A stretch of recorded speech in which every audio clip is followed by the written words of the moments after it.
Hello, friends. How is everybody doing? Happy Saturday. Just coming out here to give a little update on my journey. And again, it's October, so Breast Cancer Awareness Month. So the more I remind you, the happier I will be because every little reminder helps.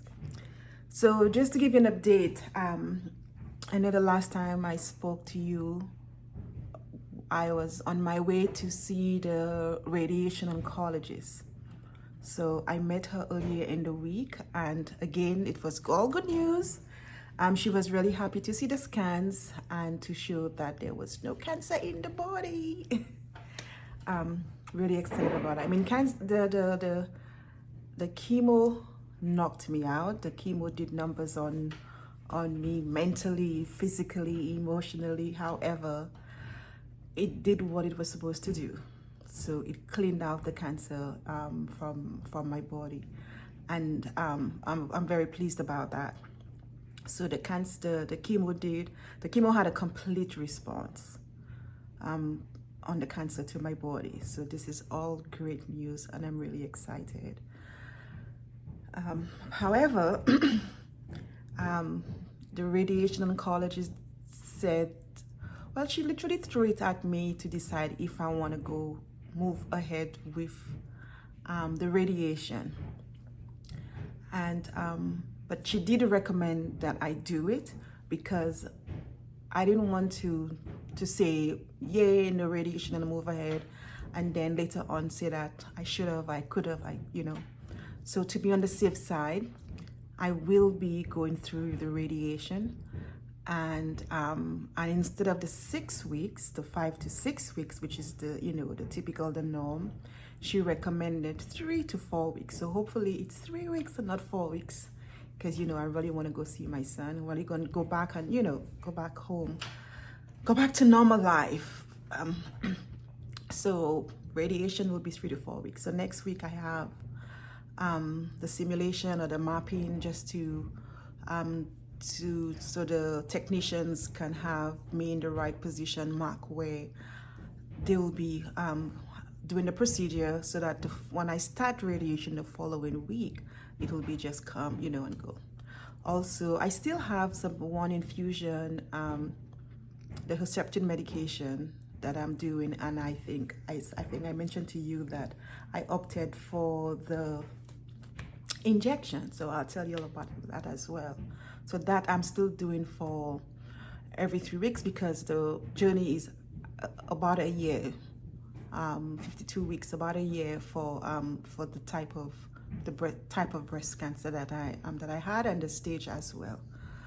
But I am in a really good place, and everything has been going well, and the radiation is kind of the last major step that I have to take to complete this. And radiation comes with a little bit of side effects. I was so shocked to find out there were a number of side effects, but very minimal. Like the area that they're going to be radiating will be darker. You can get some, not burns, but kind of like, because you almost get in ton in just one area, and I think it's going to clear out your throat. So I need to get some, I forgot the name of the mouthwash I need to get to gargle to help with the throat, because it can affect the eating. Another side effect was a little bit of fatigue. I'm still not over the fatigue from the chemotherapy as yet. So a little bit fatigue from radiation. And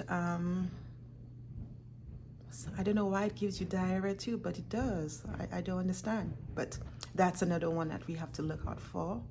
But it's also very minimal, and just knowing the side effects, you kind of prepare yourself for it, so it doesn't come to you as a shock when it happens. So that's one of the things I've learned that really helped me, is that preparation is key, and just knowing what's to come and you prepared for it puts you in a better position to react when you know that. One of the other things I was not surprised at, because is that the radiation may cause cancer elsewhere, but it's like about a 1% or so. But the doctors have to tell you tell you everything. They have to full disclosure, let you know everything, and then you could decide what you want to do. But side effects, some of them minor, some of them you have to think about, but it is a side effect. And for me, it's going through all of that right now. It's literally temporary discomfort for full healing, and that's what I'm going for. Full healing. And when I first had leukemia about 10 years ago, and I was cured, and I went through it, I beat cancers, as it's always been the back of my mind that it may just reappear in another form. So sometimes people who are 10, 15, 20, 30, 40 years cancer free, and praise God to them. But some of us, 10 years later, it comes back in another form. But it's always in the back of my mind, it just may return. You never know. So maybe this is my last stint. Hopefully this is my last stint. I don't ever want to go through this again.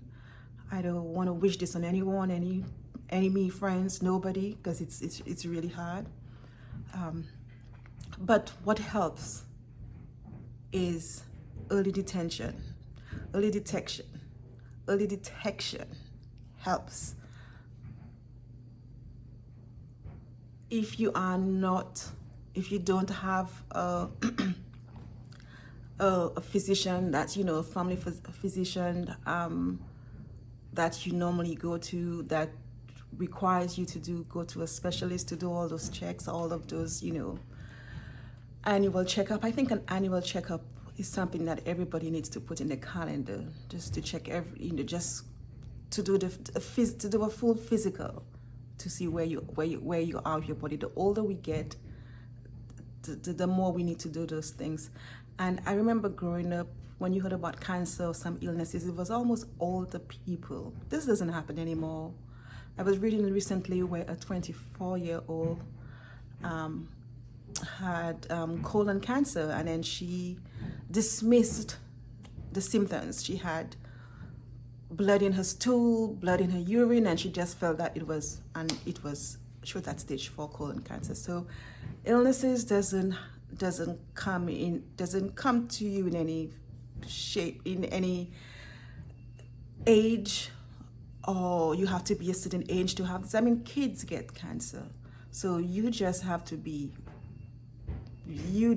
take all the precautions, and just go check on yourself.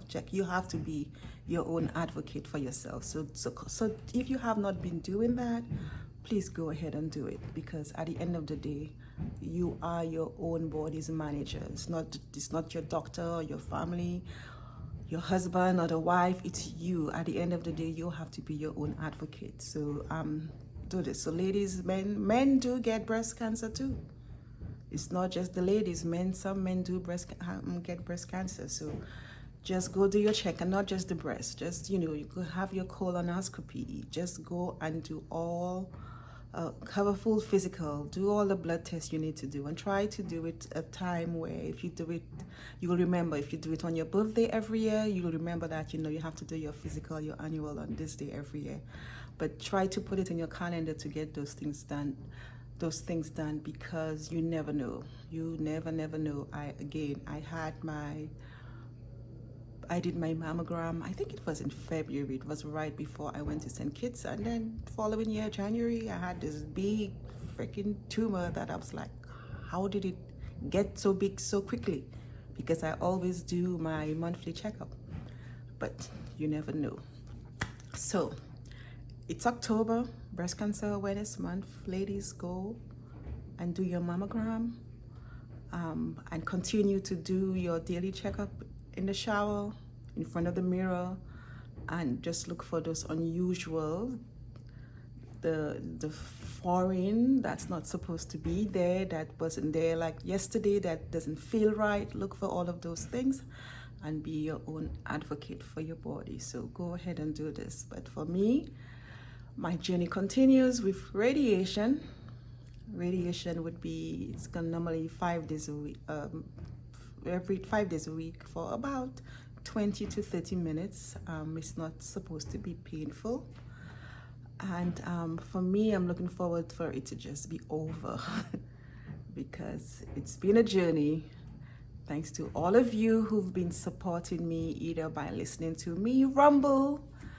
But I do have a tribe. I have friends and family in Atlanta, in St. Kitts. My boss, my board of directors have all supported me on this journey, because without them, you can go crazy.